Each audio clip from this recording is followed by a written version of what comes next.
मुजफ्फर साहब, और एक इंपॉर्टेंट सवाल आपसे जानना चाहेंगे, जिनको आप बीजेपी पार्ट 2 कहते हैं, जिनको आपने नाम भी दिया बीजेपी और आरएसएस, दैट्स अपनी पार्टी।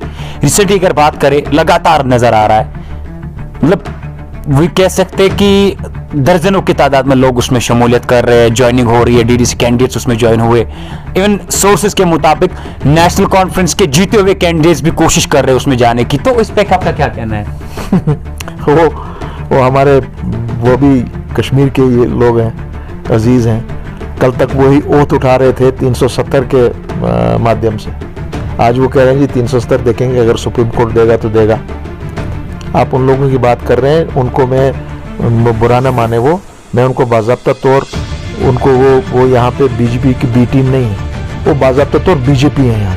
आइंदा भी नहीं चलेंगी, you will be A failure.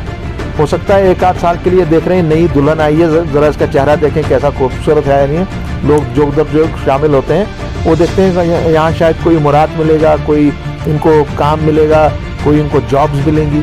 मगर जहाँ तक हमारे अपनी पार्टी वालों का ताल्लुक है, वो रोज़ हर शायद महीने भर बाद, मुझे समझ नहीं आ रही है कि प्राइम मिनिस्टर ऑफ इंडिया के पास इतना टाइम है कि ऐसे लोगों को भी वो टाइम देते हैं। क्या मैं बताऊंगा भाई, वो जब जाते हैं अपनी वो पूरी वो दफा लेकर, आज तक बताएं उन्होंने कुछ किया वहां से हासिल? जब भी वो वापस यहाँ आते हैं, कुछ ना कुछ हम पर कार्रवाई की जाती है, उल्टी कार्रवाई की जाती है कश्मीर पे। इनडायरेक्टली आप उनको ये टारगेट बना रहे हैं, आपकी जो कुछ भी हो रहा है इट्स बिकॉज ऑफ यू। आपको मैंने बार बार कहा सबको, अगर आप एक जगह पर खड़े होते, जम्मू कश्मीर के बाशिंदों के साथ खड़े होते, बहुत बड़ी बात हो। आदाब नाज़रीन, मैं आपका मेज़बान शेख इमरान आपके साथ, और आप देख रहे हैं जम्मू लद्दाख विजन। अस्सलाम वालेकुम। वालेकुम सलाम। मुजफ्फर साहब, first of all we welcome you once again after a long time. Thank you very much Imran. Thank you. एक सवाल जानना चाहूंगा आपसे मुजफ्फर साहब, जो कहीं ना कहीं से लोगों के दिमाग में भी गूंज रहा है और मेरे दिमाग में भी गूंज रहा है। आर्टिकल 370 जब स्क्रैप नहीं हुआ था, तब मुजफ्फर शाह साहब कह रहे थे कि there is no power who can scrap the article 370। Article 370 को स्क्रैप कर दिया गया। उसके बाद मुजफ्फर शाह साहब कह रहे हैं कि नो, कोई ताकत ऐसे नहीं है जो इसको वापस ना दे। कौन से वादे सही थे मुजफ्फर साहब? उस टाइम का मुजफ्फर साहब सच्चा था या अभी का मुजफ्फर साहब सच्चा है? मैं तब भी सही था और आज भी सही हूँ। आपसे मैंने बार बार ये कहा है कि 370 को हटाया गया ना कि किसी कानून के तहत, वो तो सरासर गुंडागर्दी थी और कुछ नहीं, ज़ोर ज़बरदस्ती।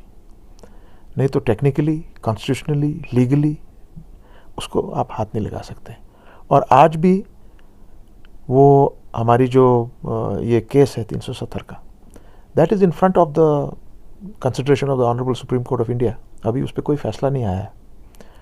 और मैं आपको तब से आज तक बार बार ये कहे जा रहा हूँ कि ये केस इतना वाटर टाइट है, इसको दुनिया की कोई ताकत नहीं हटा सकती। आपने हटाया ज़रूर, बीजेपी और आरएसएस ने मिलाकर उन्होंने जो रास्ता इख्तियार किया, नंबर के बिना पर, ज़ोर ज़बरदस्ती के बिना पर, उन्होंने एक कॉन्स्टिट्यूशनल गारंटी, जो कॉन्स्टिट्यूशन ऑफ इंडिया की ही खुद की गारंटी है, दी गई है कॉन्स्टिट्यूशन ऑफ माने to the constituent assembly of Jammu and Kashmir. एक लीगल फ्रेम बॉडी ने दूसरी एक लीगली फ्रेम्ड बॉडी, दो ही कॉन्स्टिट्यूएंट असेंबलीज थी उस वक्त की, हिंदुस्तान की कॉन्स्टिट्यूएंट असेंबली थी और जम्मू एंड कश्मीर की कॉन्स्टिट्यूएंट असेंबली थी।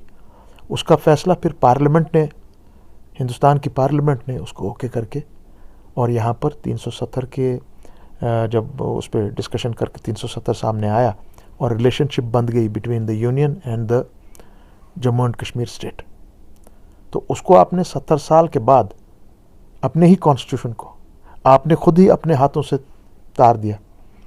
तो ये मामला इस वक्त ज़ेर गौर है ऑनरेबल सुप्रीम कोर्ट के सामने। तो वो अभी तक उसमें ले तो लैल करके इधर उधर करा करो के अभी तक भी वो केस बाज़ाब्ता तो लग नहीं रहा है।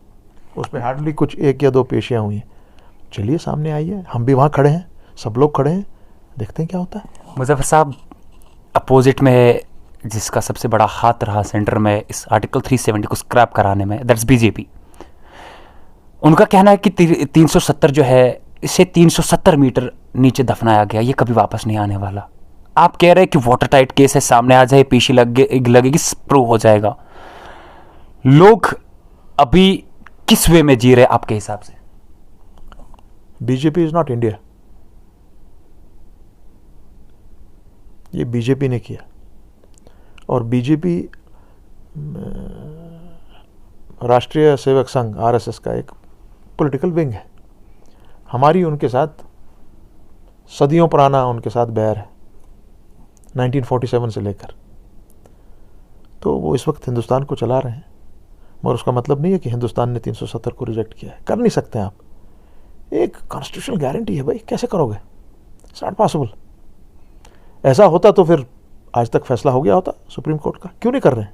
चलिए, मैं आप ही की चैनल के वसातत से कहता हूँ, केस खुलवाइए, खड़े हो जाते हैं वहाँ पर, उसके बाद बात करते हैं आपसे।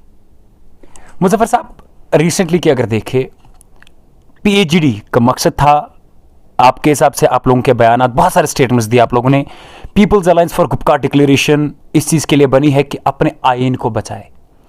वही पीएचडी जिसमें सजाद गनी लोन को स्पोक्स पर्सन चुना गया था, इस पे भी आपने बहुत सारे बयान दिए। वही पीएचडी से सजाद गनी लोन अपने आप को अलग करते हुए नजर आए। आपने कहा पर्सनली मामला है, अगर पर्सनली मामला था तो पहले क्यों जुड़े थे? पर्सनली मामला मैंने कभी नहीं कहा, ये कौन सी बात आपने की? I have never said that. PhD का जो क़याम हुआ वो 4 अगस्त 2019 को हुआ, और आज की तारीख में पीएचडी जो उस वक्त की थी 4 अगस्त 2019 की, वो आज उससे कहीं गुना ज़्यादा मजबूत है, क्योंकि आज इसके साथ जम्मू का एक बहुत बड़ा हिस्सा इसके साथ जुड़ चुका है, और लेह लद्दाख का एक बहुत बड़ा हिस्सा इसके साथ जुड़ चुका है। क्यों? क्योंकि जम्मू के बाशिंदे ने भी, जम्मू की मैं जो बात करता हूँ, Jammu is not only Jammu city और कठुआ और सांबा, और वहाँ पर भी पीएचडी ने बहुत अच्छा काम किया है। Jammu is Chenab valley, Jammu is आपका यहाँ से राजौरी, पुंछ, पीर पंजाल। सो जब आप जम्मू डिवीज़न की बात करते हैं, आज वहाँ का जो बाशिंदा है, वहाँ का जो आम शहरी है, वहाँ के जो हमारे स्टूडेंट्स हैं, वो आज ये समझ रहे हैं कि नहीं भाई, 370 वॉज नॉट कश्मीर स्पेसिफिक, और 35A was not Muslim specific. 370 और 35A is for the safety and security of her किसी बाशिंदे को, चाहे वो हिंदू है, मुसलमान है, सिख है, ईसाई है, जो भी जितने भी हमारे यहाँ कश्मीरी पंडित है, बौद्ध है, पहाड़ी है, ये उसके ज़मीन की गारंटी है, ये उसकी जायदाद की गारंटी है, उसके लाइफ की गारंटी है, और उसके एजुकेशन की गारंटी है, और उसके जॉब की गारंटी है। वो गारंटी उसको आज दिख रही है कि ये मेरे पास ये गारंटी नहीं रही। दिस वाज स्पेसिफिकली पुट, इसका मकसद था जो हमारा स्पेशल स्टेटस था। कश्मीर एक तरफ से आपके पास चाइना खड़ा है, दूसरी तरफ से पाकिस्तान है, तीसरी तरफ से आपका बॉर्डर लगता है फिर अफगानिस्तान के थ्रू भी, अगर आप उसको थोड़ा टटोलें।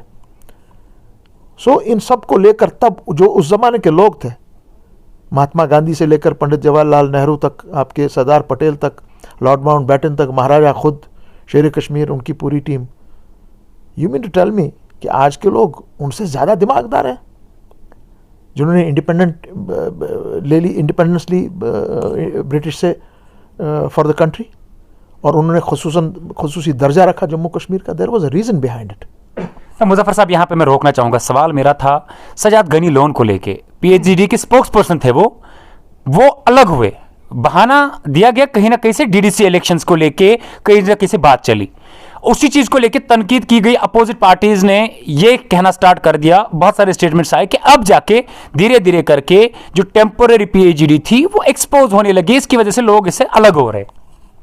देखो भाई, एक बात सुनो आप, मैंने आपको फिर कहा है, PhD is a very very strong force, is a movement now. ये कोई सियासी पार्टियों का सिर्फ गठजोड़ नहीं है, इट्स अ मूवमेंट। और ये मूवमेंट आज है जम्मू में, कश्मीर में, और लेह और करगिल में। नाउ सजाद लोन साहब का जो उन्होंने बात की, उनकी पार्टीज़ में कुछ प्रेशर आए, मैंने आपको ये बार बार बोला कि हमने करीब 185 के आसपास हमारा आंकड़ा होना चाहिए था इलेक्शंस में, और हम लोग रुक गए 140 पे, 138 या 140 में। उसमें जो करीब 30-40 सीट्स ये थी वो हम नहीं बचा पाए, चूंकि जो लोअर रंग पॉलिटिकल पार्टीज़ के थे सही, वो लोकली एक दूसरे के कैंडिडेट्स को पसंद नहीं कर रहे थे। सो वहाँ पे ये क्या उसको बोलते हैं, डमी कैंडिडेट्स खड़े हो गए। पॉलिटिकल पार्टीज ने खुद की अपनी कैंडिडेट्स के खिलाफ कैंडिडेट्स खड़े किए, उसमें सजाद लोन साहब की पार्टी को भी नुकसान हुआ, उसमें नेशनल कॉन्फ्रेंस को बहुत बड़ा नुकसान हुआ, उसमें मुझे खुद मेरी जमात को नुकसान हुआ, मैंने 3 सीटें हारी उस चक्कर में। तो उसका मतलब ये नहीं है क्योंकि हम एक बहुत बड़े कॉज के लिए सामने आए, उसका ये मतलब नहीं है कि मैं वहां से वॉकआउट कर जाऊं। किया बिल्कुल। हाँ, so that is for them, उनकी अपनी पार्टीज के, उनके अपना इंटरनल क्या मामला है क्या नहीं मामला, मैं उस पर जा नहीं पाऊंगा। लेकिन मुजफ्फर साहब उस टाइम नहीं सोचा था उन्होंने इस बात को लेके जब वो पीएचडी में एंटर हुए थे? सुनिए ना भैया, that you have to ask him, not me. उस वक्त हम एंटर हुए for a cause, elections is no issue, लेकिन निकले वो इलेक्शन की वजह से ही। डीडीसी इज नो इशू, वो तो डीडीसी का एक्सक्यूज तो उसी का मिला था। क्वेश्चन ये है, DDC is no issue even today. क्या है डीडीसी?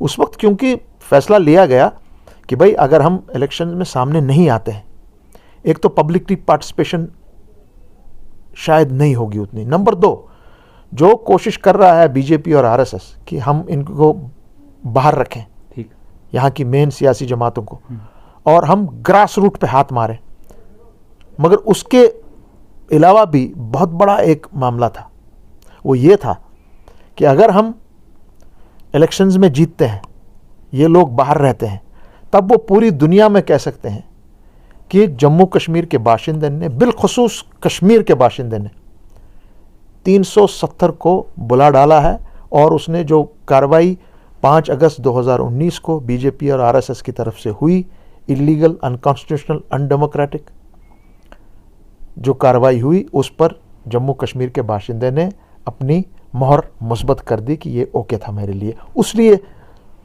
पीएचडी मैदान में उतरी, नहीं तो हमको कोई शौक ही नहीं था इस इलेक्शन में उतरने का। आपने बोला भी था इससे जी, मैंने बोला था हमको कोई शौक नहीं था। और उसमें मेरे भाई जो हैं, मेरे छोटे भाई हैं Sajad Lone, he was one of the most vocal, no we have to go in, we have to save this. I said okay fine, we all said alright, this is not it's a good suggestion, so we went in. अगर उसमें अब फिर ये जो political parties का किस्सा होता है, उसमें अगर आपको नुकसान थोड़ा हुआ तो बर्दाश्त करना है, कौन सी बड़ी बात है। बर्दाश्त अगर करना है तो इसका मतलब ये तो नहीं ना जिस कॉज के लिए आप खड़े हो गए आप उसी को छोड़ दो। एग्जैक्टली। सो वो अगर उनने एक बात ये भी कही कि कॉज मेरे लिए है, उसको मैं छोड़ नहीं सकता हूँ। I hope he sticks to that. Muzaffar साहब बोलने की बात है। नहीं, जो देखिए, मैं I take him on face value, you take me on face value. मैं आपको आज भी कह रहा हूँ 370 कहीं नहीं गया भैया, it will not go anywhere, it will be back with the bank. I have been telling you this since 5 August 2019, याद है आपको? बिल्कुल बिल्कुल। I am not saying no कि ये होगा वो होगा फिर ये हुआ, मैं कहा it has to come back with the bank. उसमें कोई चारा ही नहीं, इसमें कोई बीजेपी आरएसएस कुछ भी करे नहीं कर सकते हैं वो। अभी जाके आपको लग रहा है मुजफ्फर साहब नेशनल पार्टीज जितने भी है वो रीजनल पार्टीज, कश्मीर के रीजनल पार्टीज को एक तनकीद बना रहे हैं, मतलब एक तनकीद कर रहे हैं कि 17 सालों से कश्मीर में कुछ भी नहीं हुआ। चलिए बजट की ओर चलते हैं मुजफ्फर साहब। कल एक बजट अनाउंस हुआ जिसमें जाके 30,000 करोड़ जो है कश्मीर घाटी के लिए अनाउंस किए गए, लेह के लिए एक सेंट्रल यूनिवर्सिटी अनाउंस की गई। उस पर भी आपने कहा कि ये 30 करोड़ क्या है, 1 लाख करोड़ जो नुकसान हो गया होटलियर्स का। या दूसरी बात, अभी पहले आप शुगर, कैरोसिन, ऑयल कश्मीर के हमको दे दीजिए, फिर जाके बात करिए, इसमें भी आप रास नहीं आए। देखो यार, apart from a politician, I am a professional, right.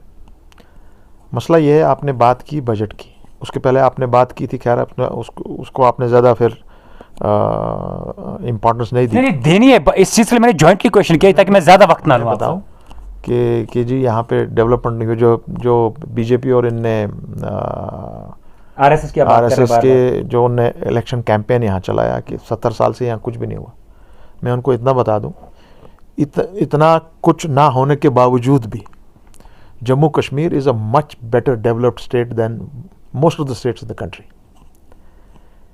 और ये कहना कि डेवलपमेंट नहीं हुई, डेवलपमेंट नहीं, क्या बात करते हैं आप।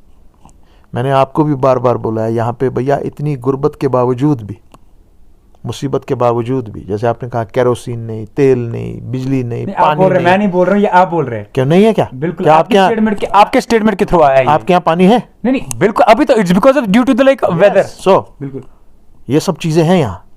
कल तक यहाँ राशन नहीं मिल रही थी, 5 किलो भी नहीं दे रहे थे। आज भी अभी हमारी 30% of the population has no Aadhaar cards. वो कह रहे हैं उनको हम राशन नहीं देंगे, वो कहाँ जाएगा? These are issues which concern everybody now. So अब क्या डेवलपमेंट है क्या नहीं है, लोगों ने आपको जवाब दे दिया। मैंने आपको कहा 40 सीट हमने खुद अपने हाथों से दे दी। बीजेपी को 3 सीटें हमारी मेरी उंगलियों में से निकल गई। वो ली तो उन्होंने, लेकिन सुनिए, उनको कुछ नहीं मिलता, जीरो नहीं। हाँ, ले ली, फाइन, डेमोक्रेसी है। उनने किस तरह से वो किया, मैनेज किया। और सजाद जिस चीज़ के लिए निकला वो सबको, हम सबको नुकसान था। 40 सीट्स का 185 190 होता PhD through out Jammu and Kashmir and Ladakh. Jammu and Kashmir, Ladakh तो हमारा एक हिस्सा अलग कर दिया उनने, जिसके साथ हमारे 1300 साल रिश्ता है। कैसे अलग कर सकते हो? अब आप आए बजट पे, चलिए बजट की बात है, मुझे बस बजट की बात में आपने बताया। बजट पे आपको दिया गया है 30,000 करोड़, ठीक, मान लिया, सही। मगर ये भी देखिए, ये 30,000 करोड़ आपको कोई स्पेशल कुछ पैकेज नहीं है आपके लिए। ये यूटीज का डेफिसिट है, बजट डेफिसिट करीब 1 लाख करोड़ का, जो सेंट्रल गवर्नमेंट को बराबर देना पड़ता है, क्योंकि इस वक्त आपके क्या कहते हैं, ज़ेर निगरानी काम चल रहा है। आपने मुझे 30,000 करोड़ जो दिया है, that is the deficit of the UT. Deficit है ये। कौन सी पैकेज आपने मुझे दी? इसीलिए मैंने कल भी कहा और आपकी चैनल की वसादत से कहता हूं, अरे भाई 30,000 करोड़ का मैं जम्मू और कश्मीर में करूं क्या इसका? ये तो डेफिसिट पूरा करने के लिए लास्ट ईयर का। आपने जो 5 अगस्त 2019 को फैसला लिया, अब जैसे भी लिया तैसे लिया, टूरिज्म सेक्टर की लॉस है 70,000 करोड़, जो हमारी आपकी चैम्बर ऑफ कॉमर्स ने आपको दिया हुआ है, उनने पूरा जाविया आपको दिया है। So please pay that. आज मैंने एक फिगर आपकी देखी है कि 2019 5 अगस्त से 84,000 tourists have visited Kashmir. Please tell me, honourable prime minister, home minister, जितने भी आप लोग हैं, जिस दिन आपने 5 अगस्त 2019 किया, उस दिन यहां पे 4.5 लाख टूरिस्ट थे। उनको आपने निकाला रातों रात। हमारे पास करीब 5-5.5 लाख लोग यहां पे जो बाहर से मजदूरी करने आते थे, स्किल्ड, सेमी स्किल्ड वर्कर्स, उनको यहां से आपने निकाला। अमरनाथ यात्रा को आपने बीच रास्ते में रोक दिया, क्योंकि आपने जी कोई अमेरिकन गन आपको मिली थी। ये बात सही है? बिल्कुल। तो आज आप बोल रहे हैं हमने यहाँ पे 84,000 करोड़, आपका ये 84,000 टूरिस्ट यहाँ पे आए। कौन सा बड़ा कमाल किया आपने? आपको तो यहाँ पे लाखों टूरिस्ट को अभी तक भेज देना चाहिए था। क्यों नहीं भेजते आप? सो मेरी लॉस कौन देगा? अच्छा, ये भी छोड़ दीजिए भाई, मेरा पैकेज आपके पास था फ्लड्स का 80,000 करोड़ का, आपने उसमें से हमको 30,000 करोड़ दिए, 50,000 करोड़ अभी तक नहीं दिए, और आज आप मुझे बोल रहे हैं कि मैं आपको 30,000 करोड़ दे रहा हूं, और वो भी क्या है? वो मेरा डेफिसिट है भाई। इसीलिए मैंने आपको कहा, apart from being a politician, you are talking to a professional. Where is my money? Where is my 70,000 crore? मेरा 50,000 करोड़ कहां है जो आपको इससे देना है मुझे, जो फ्लड का अभी तक नहीं दिया है? मैं खुद एक फ्लड विक्टिम हूं। I haven't got my share. तो अभी तक मुजफ्फर साहब, सरकार, मरकजी सरकार के लिए क्या इस बजट में ऐसा करना चाहिए जिसकी वजह से कश्मीर की आवाम खुश हो जाए? आप कह रहे हो कश्मीर की आवाम खुश नहीं है, सेटिस्फाई नहीं है, किससे हो जाएगी? अभी आपने कहा यहाँ जी, हमने दूसरा आपने ऐलान किया है कि हमने यहाँ पे आज जी बड़ा तूफान किया है। हमने आपका ये जो गैस पाइपलाइन है, इसको हम अनाउंस कर रहे हैं। आपने उस को भी टारगेट किया, नेशनल हाईवे की। अरे यार मेरी बात सुनो, ये जो आपकी गैस पाइपलाइन है, इसकी शुरुआत हुई थी उमर अब्दुल्ला की गवर्नमेंट में 2008 में। उसके बाद काम भी इस पे बहुत हुआ, फिर बीच में रुक भी गई। अब उसका सहरा ये अपने सर लेना चाह रहे हैं। ये झूठ पे मबनी सब करते हैं। ये सिर्फ झूठ झूठ झूठ, 4G पे तारीख पे तारीख, तारीख पे तारीख, तारीख पे तारीख, हो ही नहीं रहा कुछ। झूठ और तारीख पे तारीख। और क्या करते हैं? 30,000 करोड़ वो भी मेरा डेफिसिट। पाइपलाइन वो 2008 से शुरू हुई। अच्छा, अब ये पाइपलाइन लाओगे कहाँ से? हमारा तो ये जो आपका नेशनल हाईवे है, ये तो हर रोज पहाड़ के पहाड़ नीचे धंस रहे हैं। अभी तो यहाँ पे रोड नहीं हमारे पास है अंदर बाहर जाने के लिए, रोज बरोज बंद होते रहता है। उसके लिए क्या कोई स्पेशल उन्होंने किया है? What have they done? हाँ, टनल बन रही है, ये बन रहा है, वो बन रहा है, बट भाई the common man is suffering here terribly. Muzaffar साहब, और एक इंपॉर्टेंट सवाल आपसे जानना चाहेंगे, जिनको आप बीजेपी पार्ट 2 कहते हैं, जिनको आपने नाम भी दिया बीजेपी और आरएसएस, दैट्स अपनी पार्टी। रिसेंटली अगर बात करें, लगातार नजर आ रहा है, मतलब वो कह सकते हैं कि दर्जनों की तादाद में लोग उसमें शमूलियत कर रहे हैं, ज्वाइनिंग हो रही है, डीडीसी कैंडिडेट्स उसमें ज्वाइन हुए। इवन सोर्सेज के मुताबिक नेशनल कॉन्फ्रेंस के जीते हुए कैंडिडेट्स भी कोशिश कर रहे हैं उसमें जाने की। तो इस पे आपका क्या कहना है? वो हमारे वो भी कश्मीर के ही लोग हैं, अजीज़ हैं। कल तक वही ओथ उठा रहे थे 370 के माध्यम से। आज वो कह रहे हैं जी 370 देखेंगे, अगर सुप्रीम कोर्ट देगा तो देगा। आप उन लोगों की बात कर रहे हैं, उनको मैं बुरा ना माने, वो मैं उनको बाज़ाब्ता तौर उनको वो यहाँ पे बीजेपी की बी टीम नहीं है, वो बाज़ाब्ता तौर बीजेपी हैं यहाँ के। और क्यों है मैं तो बता दूँ, जितने भी आजकल ये खरीद फरोख्त हो रही है डीडीसी के मेम्बरान की, और कुछ का तो मैंने ये भी सुना है कि वो फोर्सेस का सहारा ले रहे हैं, एडमिनिस्ट्रेशन का सहारा ले रहे हैं। कुछ जगह डीसीज डायरेक्टली मुलव्वस हो रहे हैं, इनको इंटिमिडेट कर रहे हैं पीएजीडी के मेम्बरान को कि आप अपनी पार्टी में ज्वाइन हो जाइए, सिस्टम के साथ चलिए, सिस्टम के साथ चलिए। So BJP is ruling at this time in Delhi as well as in Kashmir. So हमारी एडमिनिस्ट्रेशन को कह रही है इनके साथ चलिए, तो लोगों को डरा के, धमका के, बहला के, फुसला के, पैसा ये वो करके बहुत बहुत गलत कर रहे हो आप, मेरे अपने के जितने भी आप अपनी पार्टी के लोग हो। ये चीज़ें नहीं, ये कश्मीर में कभी चली ही नहीं है, आइंदा भी नहीं चलेंगी। You will be A failure. हो सकता है एक आध साल के लिए देख रहे हैं, नई दुल्हन आई है, ज़रा इसका चेहरा देखें कैसा खूबसूरत है या नहीं है। लोग जो उधर जो शामिल होते हैं वो देखते हैं कि यहाँ शायद कोई मुराद मिलेगा, कोई इनको काम मिलेगा, कोई इनको जॉब्स मिलेंगी। मगर जहाँ तक हमारे अपनी पार्टी वालों का ताल्लुक़ है, वो रोज़ हर शायद महीने भर बाद, मुझे ये समझ नहीं आ रही है कि प्राइम मिनिस्टर ऑफ इंडिया के पास इतना टाइम है कि ऐसे लोगों को भी वो टाइम देते हैं। क्या मैं बताऊंगा भाई, वो जब जाते हैं अपनी वो पूरी वो दत्था लेकर, आज तक बताएं उनने कुछ किया है वहां से हासिल? जब भी वो वापस यहां आते हैं, कुछ ना कुछ हम पर कार्रवाई की जाती है, उल्टी कार्रवाई की जाती है कश्मीर पे। मतलब इनडायरेक्टली आप उनको ये टारगेट बना रहे हैं, आपकी जो कुछ भी हो रहा है इट्स बिकॉज ऑफ यू। आपको मैंने बार बार कहा सबको, अगर आप एक जगह खड़े होते, जम्मू कश्मीर के बाशिंदों के साथ खड़े होते, बहुत बड़ी बात होती। लास्ट में मुजफ्फर साहब मुख्तसरन बताइए, मरकजी सरकार के लिए, प्राइम मिनिस्टर नरेंद्र मोदी जी के लिए, अमित शाह जी के लिए, या जिनको आप बार बार चैलेंज दे रहे थे, अब तो वो तब्दील भी हो गए, राम माधव जी, इस मरकजी सरकार के लिए आपकी तरफ से एक शॉर्ट मैसेज क्या जाएगी? बेहतर ये रहेगा, जम्मू कश्मीर के लोगों का दुख दर्द समझिए। आपको खामखा का बैर है हम लोगों के साथ। क्यों है? जो फैसला जात 1947 में हमारे पुरखों ने लिए, आपके पुरखों ने लिए, बुजुर्गों ने लिए, उसका अताब या अकाब हम पर क्यों निकाल रहे हो? यहाँ के लोगों पर क्यों निकाल रहे हो? इन बच्चों पर क्यों निकाल रहे हो? एक तो 370 को आपको रेस्टोर करना पड़ेगा, कर दो।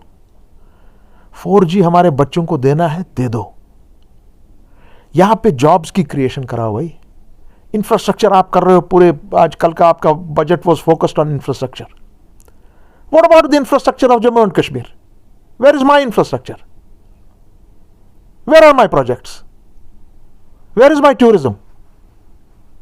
Could not even announce one call centre here. मुझे याद है एक कॉल सेंटर लगा था गुड़गांव में, वन।